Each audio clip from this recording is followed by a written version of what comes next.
안녕하세요. 2022년 3월 30일 탑10입니다. 10위는 서인국 확진입니다. 배우 서인국이 코로나19 확진 판정을 받아 일정을 중단했습니다. 소속사 스토리제이 컴퍼니 관계자는 지난 29일 서인국이 금일 오전 코로나19 확진 판정을 받았다고 밝혔습니다. 서인국은 백신 3차까지 접종을 마쳤으며 별다른 증상은 없는 것으로 알려졌는데요. 확진 판정을 받은 서인국은 당분간 민항당 촬영에 합류하기에 어렵게 되었습니다. 소속사 측 관계자는 서인국은 방역 지침에 따라 자가 격리하면서 치료에 전념할 것이라며 향후 스케줄은 정리하고 있다고 전했습니다.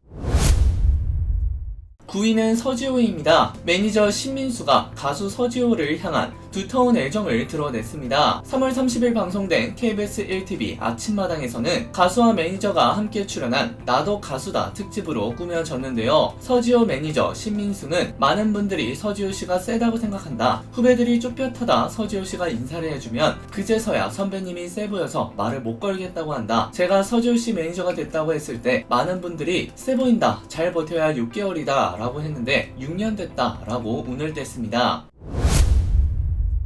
8위는 오스템 임플란트 거래 재개입니다. 한국거래소가 오스템 임플란트의 상장 유지에 대한 판단을 미루면서 거래 정지 기간이 3개월을 훌쩍 넘어가게 되었습니다. 주주들 사이에서는 희망 고문을 당하는 시간만 늘어났다며 상장 폐지를 우려하는 목소리가 커지고 있는데요. 거래소는 오는 31일 주주총회 이후 이르면 다음 달 심의를 속개해 상장 유지와 개선 기간 부여, 상장 폐지 여부를 결정할 전망인데요. 기심의의 심의 속개는 다음 달 이후로 넘어갈 수도 있습니다.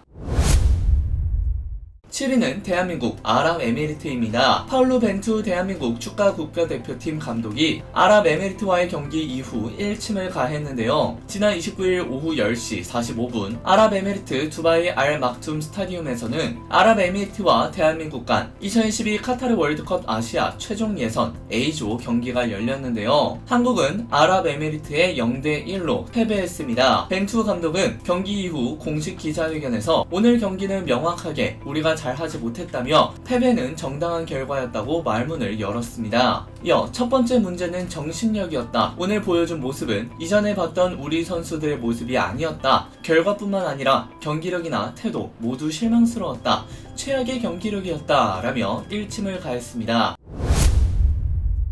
6위는 이석형입니다. 배우 이석형이 최근까지 명품 매장에서 입장을 돕는 일을 했다고 밝혔습니다. 지난 29일 방송된 MBC 에브리원 예능 프로그램 떡볶이집 그 오빠에는 넷플릭스 오리지널 시리즈 소년심판에 출연한 배우 이상이 이석형이 출연해 이야기를 나눴는데요. 이날 방송에서 이석형은 나는 최근까지 백화점에서 샤넬 매장 입장을 도와주는 일을 했다며 연기 외에 생계를 위해 아르바이트를 했었다고 고백했습니다. 이희경은 깜짝 놀라며 많은 분들이 봤겠다. 거기 오픈런 장난 아니지 않냐? 라고 물었고 이석형은 연예인 구경하고 배우분들도 많이 봤다고 답했습니다.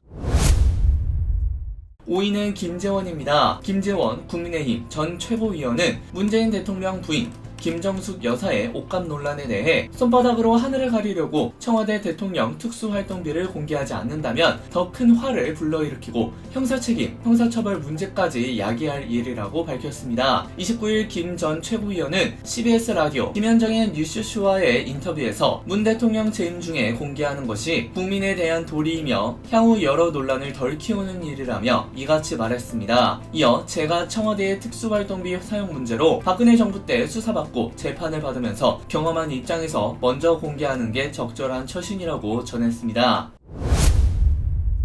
4위는 확진자 대면 진료 가능입니다. 정부가 오늘 30일부터 코로나19 확진자들도 가까운 동네 병의원에서 대면 진료를 받을 수 있도록 요건을 완화해 재택치료 외래진료센터를 확충합니다. 이들 병의원에는 한의원도 포함되었습니다. 박향 보건복지부 중앙사고수습본부 방역총괄반장은 29일 정례 브리핑에서 외래진료센터를 기존에는 호흡기 질환 중심으로 해왔다면 모든 병원으로 확대하고 절차도 의료기관이 직접 신청하는 방식으로 간소화할 예정이라면서 이같이 밝혔습니다.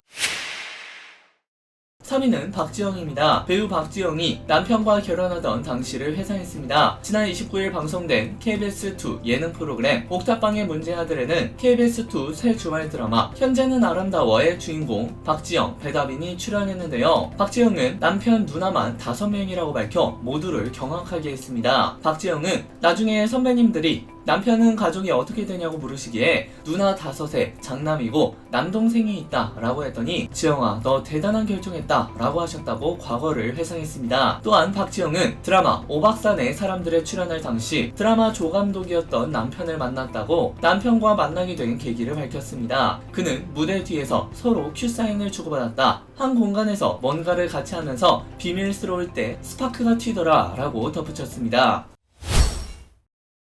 2위는 지하철 폭행여행입니다. 서울 도심 지하철 내에서 나 경찰 빼겠다 라고 소리 지르며 60대 남성의 머리를 휴대전화로 여러 차례 때린 혐의를 받는 20대 여성이 검찰로 넘겨졌습니다. 서울 강서경찰서는 30일 오전 특수상해 혐의를 받고 있는 20대 여성 A씨를 서울 남부지검으로 송치했습니다. 이날 오전 8시경 A씨는 베이지색 코트에 검은 구두를 신은 채 호송차에서 내렸습니다. 취재진이 지하철에서 왜 폭행했나, 침은 왜 뱉었나, 피해자한테 미안하지 않나 등의 질문을 했지만 A씨는 답하지 않고 서울 남부지검으로 들어갔는데요. 사건을 수사한 경찰은 A씨에 대한 구속영장을 신청했고 법원은 지난 24일 도주 우려가 있다며 영장을 발부했습니다. A씨는 조사 과정에서 쌍방폭행을 주장했지만 경찰은 B씨의 행위를 정당방위로 보고 불송치 처분을 내렸습니다.